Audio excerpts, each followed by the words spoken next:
Mikhail Tal, the 8th world chess champion and one of the most electrifying players to ever touch the game, was already a legend by the 1970s. Nicknamed the Magician from Riga, Tal was feared and admired for his reckless brilliance, dazzling sacrifices, and the kind of tactical chaos only he could survive.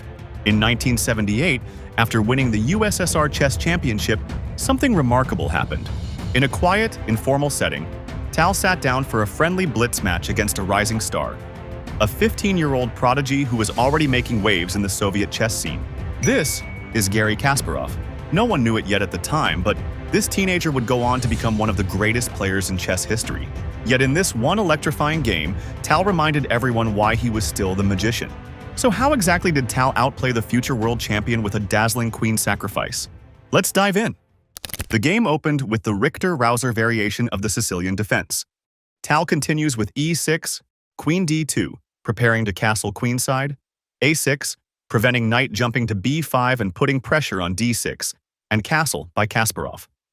Bishop d7, f4, b5, threatening b4 to remove the defender of e4. Bishop takes knight, and instead of queen takes, Tal opt for g takes bishop. It's a known opening tactic that if you take with the queen, white could play e5. And after pawn takes pawn, the d-file is opened and white has a devastating move, knight takes b5, with a discovered attack on the bishop that lead to checkmate. So black is forced to move the queen back, a very unpleasant position for black. Anyway, after pawn takes pawn, knight takes and bishop takes back. Queen e1 by Kasparov, bishop e7, bishop d3, and queen b6. Kasparov moves the king to b1, castle queenside by Tal, rook f1, bishop b7, f5, king b8, and queen to g3. Tal continued with queen c5, pawn got exchanged, knight e2, Tal offered queen exchange, and Kasparov refused with knight f4, also adding pressure to e6.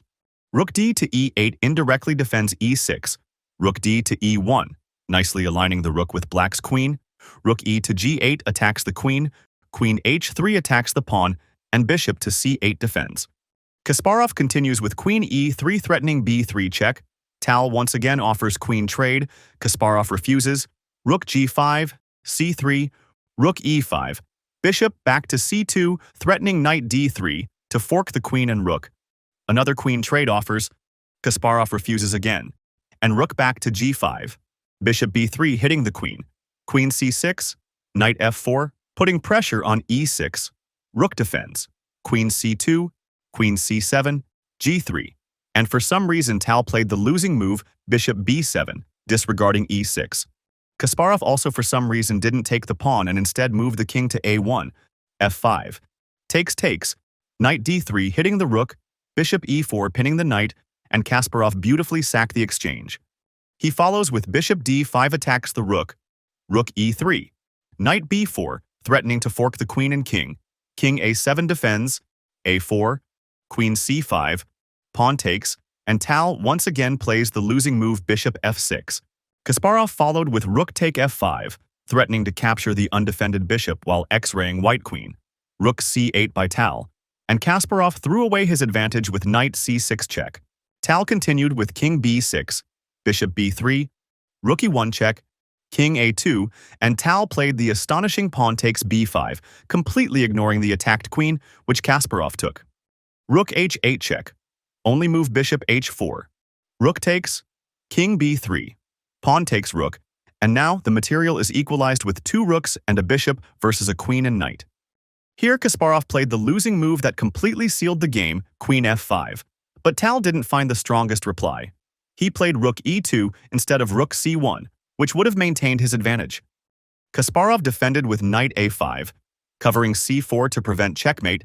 Tal once again sacrificed his piece with rook b4 check, and unfortunately Kasparov accepted the sacrifice, which led to mate in 2. Tal converted flawlessly, and the game was over. If you loved this game, hit that like button and subscribe for more incredible chess battles. It was only a friendly blitz game, but it captured everything that made Tal unforgettable. Fearlessness, creativity, and the willingness to stake everything on a single idea. What did you think of this crushing win by Tal? If you've got a favorite classic you'd like to see next, drop it in the comments below.